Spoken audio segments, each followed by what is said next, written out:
উম্মতকে একটা খাস স্ট্যাটাস দান করেছেন এবং আমাদেরকে বলেছেন ওয়াকাযালিকা জাআলনাকুম উম্মাতান ওয়াসাতা, আমাদেরকে মধ্যমপন্থী উম্মত বানিয়েছে, মাঝখানে। আমি আপনাদেরকে, যারা যেখান থেকে বসে শুনছেন, আমরা তিনটা শব্দের সাথে পরিচিত হব আজকে, এবং এটা যদি আমরা মুখস্থ করে ফেলতে পারি আমাদের বাকি জীবনের মধ্যে অনেক কাজে আসবে। আমাদের এখানে একটা শব্দ হচ্ছে এফরাত, এটা এফরাত। তারপরে টেবিলের এই পাশটা হচ্ছে তফরিত, আর এই মাঝখানেরটাকে বলা হয় ওয়াসাত বা এতেদাল। তাইলে এফরাত, তফরিত, এতেদাল, এফরাত, তফরিত, এতেদাল। মানুষের মেজাজের মধ্যে বিভিন্ন মেজাজ, আমাদের সোসাইটির মধ্যে কিছু মেজাজ আছে আমরা বলি না একেবারে বেশি সহজ সরল, তার সামনে দিয়ে আরেকজনকে মেরে কুটে কিলাইয়া চলে যাচ্ছে, সে কিছু বলতে পারে না, বেশি সহজ। এটার নাম হইল এফরাত। আর একটা হইল তফরিত। তফরিত আলা কেমন? তফরিত আলা মাছি পর্যন্ত উঠতে দেয় না, বুঝতে পেরেছেন? আমার সামনে কেউ কোনো কথা বলে যেতে পারে না, মেজাজ বেশি গরম, মেজাজ বেশি গরম। এগুলাকে অ্যাকোমোডেট করা সোসাইটির মধ্যে বড় কষ্ট হয়ে যায়। তো এই মেজাজ আলাটা হচ্ছে তফরিত। আর মাঝখানের জন হচ্ছে এতেদাল। এতেদাল মানে উনি বুঝেন কোনটা কোন সময়ে কোন জায়গায় রাখতে হয়। মেজাজের মধ্যে ফ্লেক্সিবিলিটি আছে, ব্যালেন্স আছে, এদিকেও বেশি ঝুঁকে না, এদিকেও বেশি ঝুঁকে না। তাইলে একটা এফরাত, একটা তফরিত আর একটা এতেদাল। আমি যদি লিঙ্গুইস্টিকলি শাব্দিকভাবে আপনাদেরকে বুঝাই, তাহলে এফরাত হচ্ছে, ধরেন এটা পানির বোতল, এফরাত হচ্ছে বেচারা, মানে আমরা বলি না হি ইজ ভেরি কেয়ারফুল, এমন কেয়ারফুল, পানি ওই ডালতেছে না এতটুকু পর্যন্ত আসছে, ডাললে আবার পড়ে যেতে পারে, বুঝতে পেরেছেন? বেশি সচেতন। তো সচেতনতার কারণে সে পানি ডালছে হাফ, লাগবে এটা পুরা বোতল, বুঝতে পেরেছেন? বেশি সচেতন, এটাকে বলে এফরাত। আরেকজন তফরিত, সে পানি ডাকবে এক বোতল, সে নিয়ে আসছে 1 লিটার পানি, ডাইলা দিছে, তো ঢেলে দেওয়ার পরে কি হয়েছে, বাকিগুলো বাইরে পড়ে গেছে। প্রথম জন পুরাইতেও পারে নাই, দ্বিতীয় জন একেবারে বাইরে ঢেলে দিয়েছে। মতাদিল হচ্ছে যে বরাবর বোতল সমপরিমাণ পানি ডালে। এটাকে আমরা আমাদের যারা অভিধান ভেত্তা আছেন তারা এফরাত তফরিতের অর্থ করেছেন এরকম, প্রয়োজনের কম, প্রয়োজনের বেশি ঢেলে দেওয়া।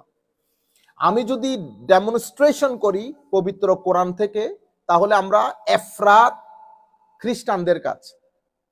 খ্রিস্টানদেরকে আল্লাহ রাব্বুল আলামিন আকীদার একটা ব্যালেন্স দিয়েছেন। তারা কি করলেন, তারা এই ব্যালেন্স গুলা ক্রস করে হযরতে ঈসা আলাইহিস সালাতু ওয়াস সালামের ব্যাপারে এমন এমন আকীদা পোষণ করা শুরু করলেন, বেশি মহব্বত। দেন তারা এটাকে আল্লাহর পার্ট করে ফেললেন। আল্লাহর পার্ট করে ফেলার পরে আমি দূর দূরান্ত থেকে যারা যারা শুনতেছেন, স্পেশালি আমি আমাদের উলামায়ে কেরামের বেশি দৃষ্টি আকর্ষণ করব এই বিষয়ের প্রতি। এটা অসম্ভব গুরুত্বপূর্ণ। আমরা যদি একটু কথাগুলো, যেখানে যেখানে আমরা কথা বলার সুযোগ হয়, আমরা যদি কথাগুলো এভাবে রাখতে পারি, তাহলে আমাদের এখান থেকে গলুব এবং বিদআত আর আমাদের এখান থেকে বেয়াদবি অনেকটা কমে আসবে। এখন খ্রিস্টানরা মহব্বত করতে করতে ঈসা আলাইহিস সালাতু ওয়াস সালামকে আল্লাহর পার্ট করে ফেলেছে। এরপরে আল্লাহ হিসেবে কনসিডার করা শুরু করেছেন, আল্লাহর পার্ট, আল্লাহর সন্তান হিসেবে। এগুলা করার কারণে তাদের আকীদার ভিতরে গুলুফ ঢুকে গেছে, সীমালঙ্ঘন। কেন? ঈসা আলাইহিস ইসলামকে যেখানে রাখার জন্য বলেছেন সেখানে না রেখে আরেকটু উপরে ঠেলে দিয়েছেন। এটা আপনি উপরে ঠেলতে পারবেন? পারবেন না। আচ্ছা, এদের রেসপন্স হচ্ছে তফরিদওয়ালারা, ইহুদি। এরা কি করলো? এরা সম্মান তো দূরের কথা, আল্লাহর নবীদেরকে হত্যা করলো। বেশি সাবধান, বেশি সাবধান, তারা হত্যা করলো। তাদের মাধ্যমে আমাদের ধর্মের মধ্যে, আইডিওলজির মধ্যে উগ্রতা এবং বেয়াদবি ঢুকেছে। তাইলে বেদাত এবং গুলুব, সীমালঙ্ঘন, বাড়াবাড়ি ঢুকেছে খ্রিস্টানদের মাধ্যমে। তারা তাদের নবীর ব্যাপারে বাড়াবাড়ি বেশি করে ফেলেছে। আর ইহুদরা, তারও একটু এদের রেসপন্স করতে গিয়ে তারা তাদের নবীদের সাথে যা মন চাই বিহেভ করত। হযরত মুসা আলাইহিস সালামকে বলেন, আমরা পুরা রমজান ব্যাপী শুনি নাই আপনি আপনি একটা ব্যবস্থা করেন, আমরা আল্লাহকে সরাসরি দেখব।